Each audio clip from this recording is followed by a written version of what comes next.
Some of you have been asking about the engine in the plane, and I thought I'd make a quick video about it. It is a Jabiru 2200A, so it's an 85 horsepower engine.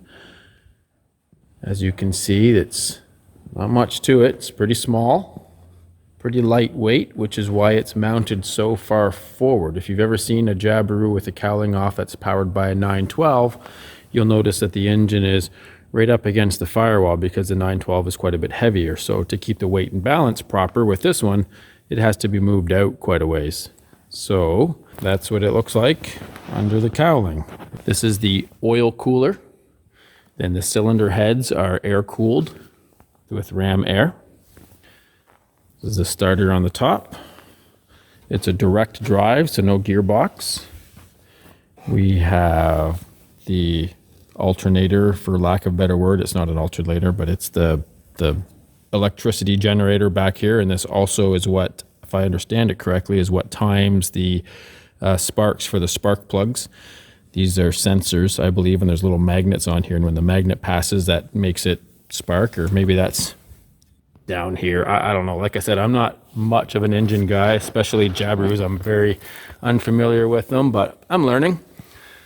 It's carbureted. It's got a Bing carburetor on there, so that goes into a big air box, which, don't be confused, it's not actually an electric conduit box. It just looks like one because that's what it was.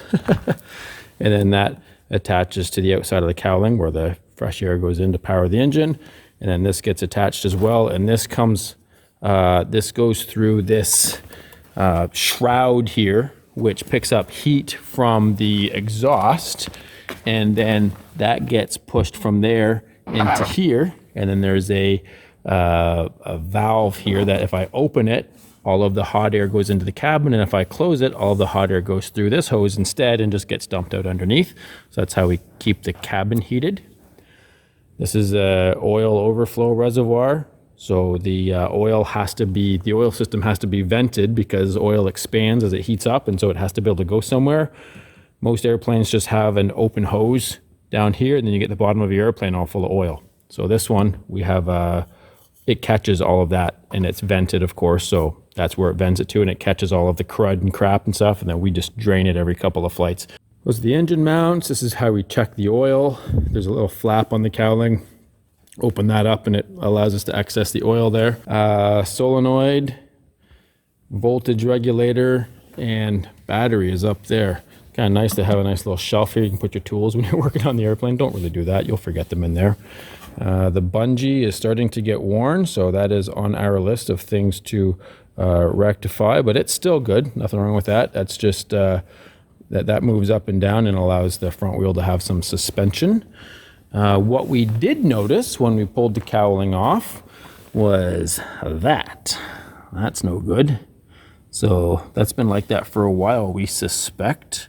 So we've got a new one of these, and that's going to be installed. That's why the cowling is still off, because it's not going to be flown until that gets fixed. But anyway, just wanted to give you all a quick overview of the engine. I'm not sure if I got everything right.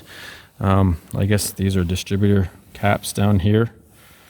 Maybe that's what times, I don't know. I'm like I said, not an engine guy, especially not a 4-stroke engine guy.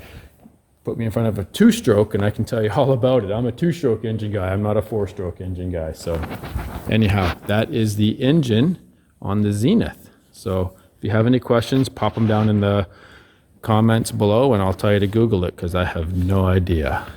All right, so this is a few days hence the last video that I put out where I showed you underneath the engine cowling. We've got the cowling back on. The exhaust pipe is fixed, and we did some other minor things to the plane too. Changed the steering rods and just some of the little knick-knacky things. So we're gonna go up and do a little test flight in 7 gusting 20. It'll be fine. I got some payload over there to help dampen the wing loading down a little bit. So we are gonna run that camera up at the top there. So you guys just let me know what you think about that. And we'll go from there. So let's go flying. Clear!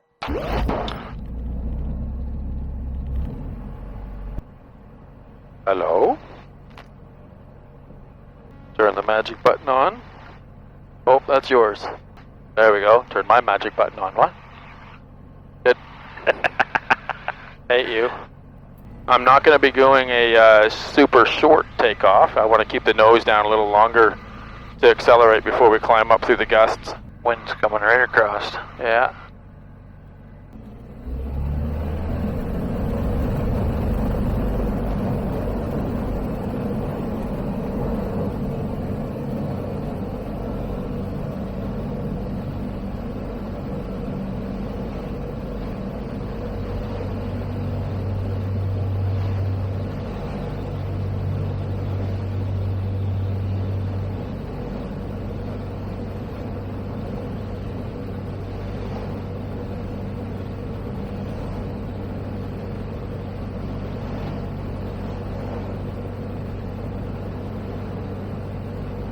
Yeah, I think this was worse than the other time when we went up. Still very controllable though. Oh, yeah, you're doing very best.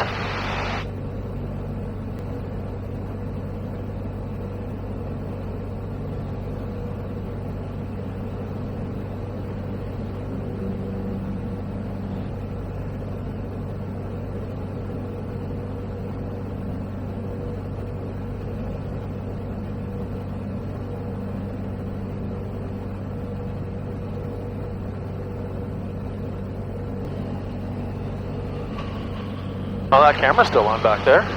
Oh, well, that's I good. can see it through the roof. Glad it didn't blow off yet. Figured we'd go this way because the wind is coming from this way. That way we can get back. Blow us home. My favorite way to go home. We're not doing too bad. We're doing 80 knots over the ground. The wind's coming from that way, so we're kind of like, we don't really have a tailwind or a headwind. We're kind of crosswind. Oh, maybe it is kind of coming from behind us. Let's look at the smoke at Nakawik. Yeah, so I guess we put new LED nav lights in, right? So I'll have to show them that with the cameras outside because you can't see it from here.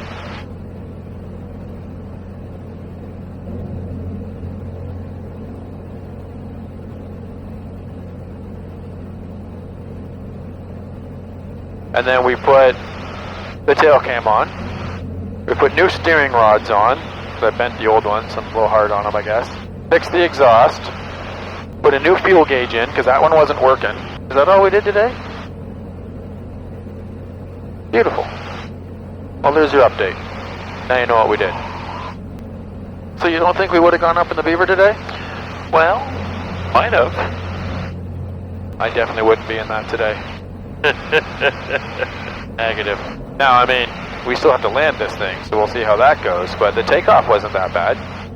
You say we, as in I'm going to have some part of it. Well, you'll be along for the ride. Left, right, Yeah, you can administer some first aid if you have to. I don't know. Oh yeah, we got a bit of a tailwind here. Might be a little slower going back.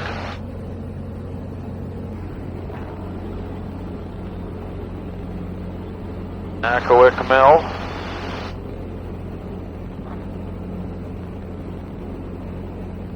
That's a lot of sawdust down there. That it is.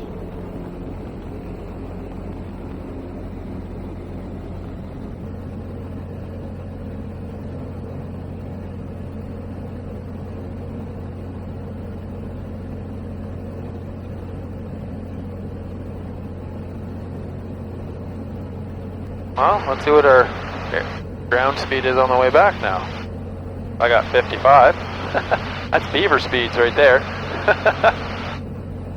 Yeah, that gauge hasn't moved yet. So either it's way up above where it starts to read, or we haven't burned that much gas. I guess we won't know for a little while, will we? If the engine cuts out, it's not working. Good news, we got lots on the left still. Cannot wait for the rest of this snow to melt so we can get down in the fields. Oh, that's going to be fun. Yes, it is. I wonder how many places we're going to get stranded. How many adventures are we going to have? I have to call a taxi to bring me back. Just can't get off the ground with two of us. I'm so happy you got these nice Louis Vuitton mum caps. They're not bad. They don't. You can hardly even tell that it's not your baseball hat. It's fantastic. And they're relatively comfortable. And they block the sun because we have a skylight. I mean, there's nothing wrong with them. Oh, camera's still up there. Well, that's good. Yeah, hasn't even flown off yet.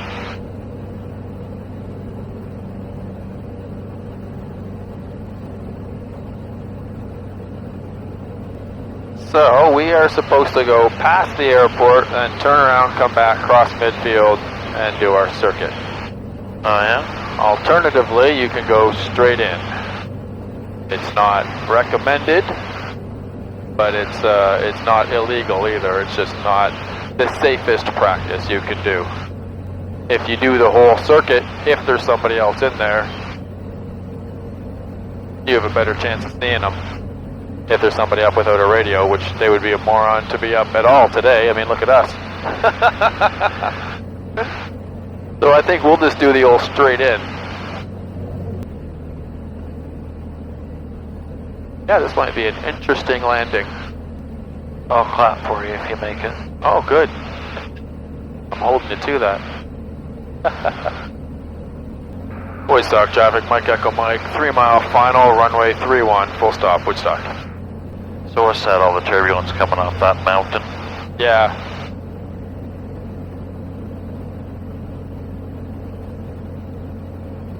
Yeah, Woodstock Airport really is in a terrible location. Always a crosswind, and the winds, I mean, we're surrounded by little hills which make all kinds of mechanical turbulence.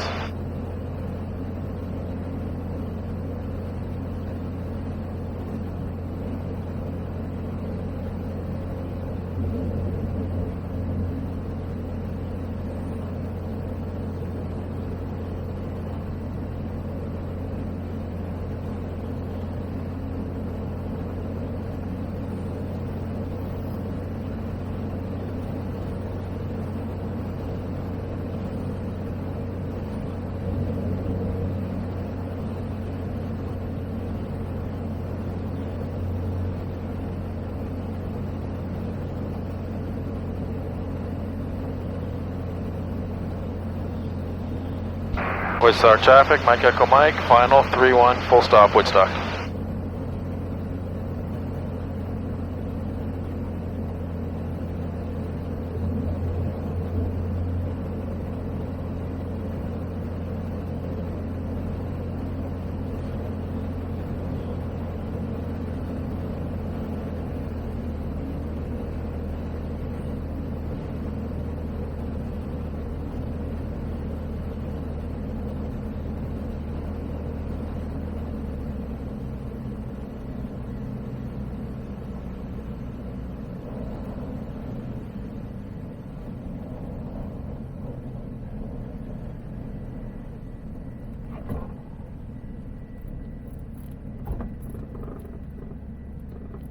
What was wrong with that?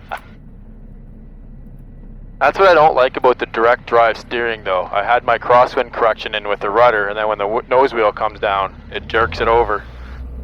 But it is what it is. Outside, you'd never know what happened. You could just feel the little vibration in here. Yeah. On the grass would be no big deal either. I think you did a Tire great will job. just skid.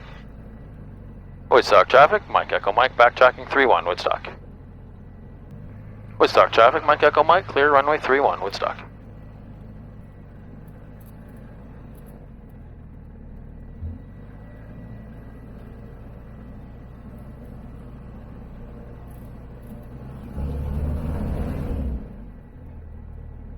There we go.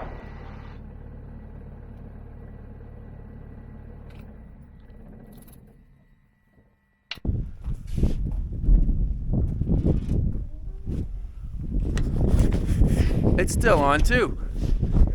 Look at that. What do you guys think of that view? Was it any good? Or should I put the horizon leveling on so the plane tilts but the horizon stays level? You guys let me know in the comments. Say bye, Dom. Supposed to say bye, Dom. Goodbye, Dom. There you go.